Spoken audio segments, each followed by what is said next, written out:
A major component of ancient Judaism was bloodline. Direct blood descendants of Abraham, Isaac, and Jacob. And throughout their history, the Jews so trusted in their bloodline as the basis for relationship with God that they believed they could live in total rebellion to God, and God was obligated to receive them as his children simply because they were the direct blood descendants of Abraham. Now, there was always within them a righteous remnant of faithful followers of God. But the vast majority of them, throughout their entire history, the vast majority were completely apostate. Now, when Jesus appears on the scene as their promised Messiah, in fulfillment of all that was written in the law and the prophets, the Jewish leadership was at the epitome of apostasy.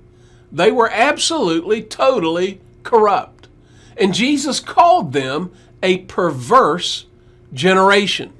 And much of what he taught had to do with their apostasy and their rejection of him as their promised Messiah, as their king, as their God. Now, many of his parables and much of his teaching dealt specifically with the kingdom being removed from these apostate impostors. He was bringing the long-promised, long-anticipated salvation to the righteous remnant. And simultaneously, he was bringing judgment and destruction to the apostates. Jesus contended that bloodline does not equal relationship with God. And this is one of the main reasons they hated him, and frankly, this is why they killed him. Those who were the blood descendants of Abraham, for the most part, did not recognize or receive Jesus as their promised Messiah. Now, certainly, some did. And these who did receive him, they were the righteous remnant. And as many as did receive him as their promised Messiah, they were given by God the right to become children or sons of God.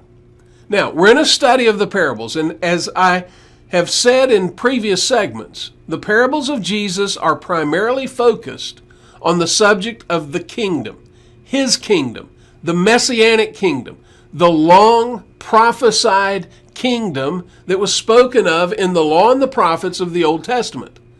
Now, these parables are apocalyptic and they are eschatological. These video studies are numbered, and if this is your first time to join me, I really would encourage you to go back and watch the previous segments. Each one is only about 10 minutes, and they build one upon the other. Now, my challenge to you is that you actually study the Scriptures and see what the Scriptures actually say. Now, unfortunately, we all tend to look at the Scriptures through some interpretive filter, and that filter has been shaped by our personal history, our life experience, our church history, our theological perspective. And so we tend to only listen to and read from interpretations that we agree with, and we immediately shut down or we have walls go up when we hear something that might be outside of our accepted perspective. Now, in our last few segments, we've looked at actual text from the Scripture that says just the opposite of the predominant view among American evangelical Christians. So we are confronted with a choice. We either resolve that we're going to investigate further what the Scriptures actually say, or we do exactly what the first century Jews did, and we close our eyes to the truth because our definition of the kingdom is different than God's definition of the kingdom, and that's exactly what those first century Jews did.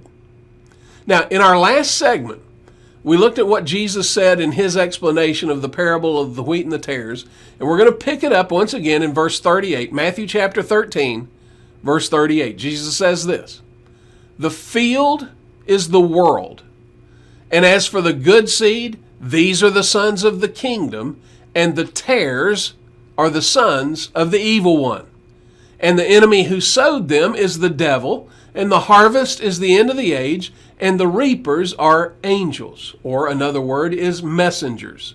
So just as the tares are gathered up and burned with fire, so it will be at the end of the age. The Son of Man will send forth his angels, or his messengers, and they will gather out of his kingdom all stumbling blocks and those who commit lawlessness. And he will throw them into the furnace of fire. In that place there'll be weeping and gnashing of teeth. Then the righteous will shine forth as the sun in the kingdom of their Father. He who has ears, let him hear. Now, this parable is contrasting the righteous remnant of the Jews, the sons of the kingdom, with the sons of the evil one, the apostate, rebellious Jews, and primarily made up of the Jewish leadership at that time. The righteous remnant are the wheat, and the tares are the apostates. One of the most fascinating interactions between Jesus and the Jewish leadership is found in John chapter 8. And frankly, John chapter 8 is probably my favorite chapter in the entire New Testament. We'll pick it up at verse 37. Now, I hope you'll go back and read the entire chapter and really take it apart. But I want to focus in on this specific section. Verse 37, Jesus says to these Jewish leaders, I know that you are Abraham's descendants. You're the bloodline. Yet you seek to kill me because my word has no place in you.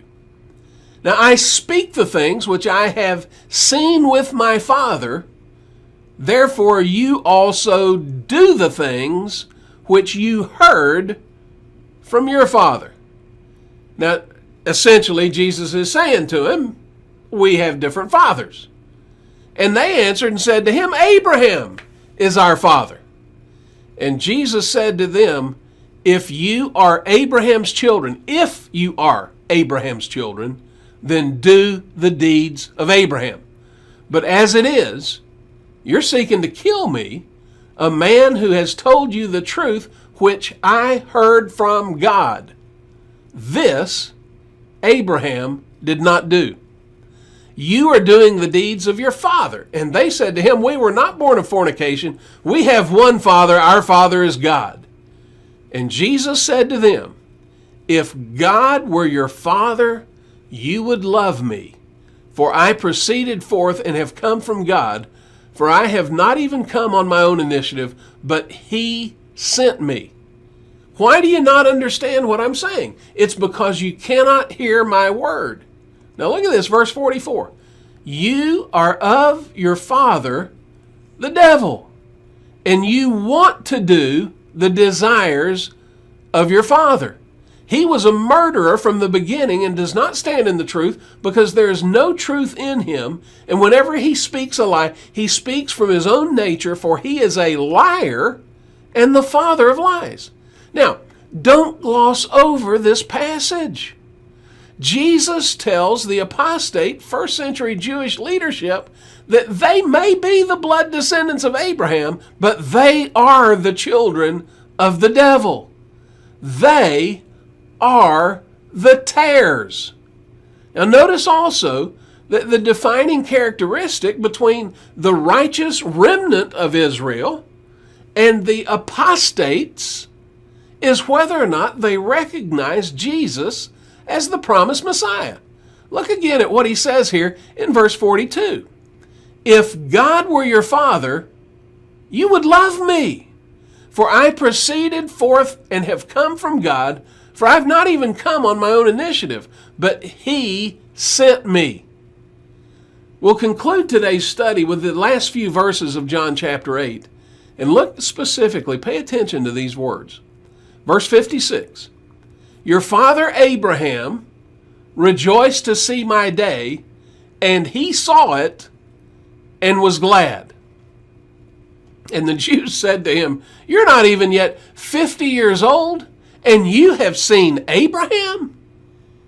And Jesus said to them, truly, truly, I say to you, before Abraham was born, I am.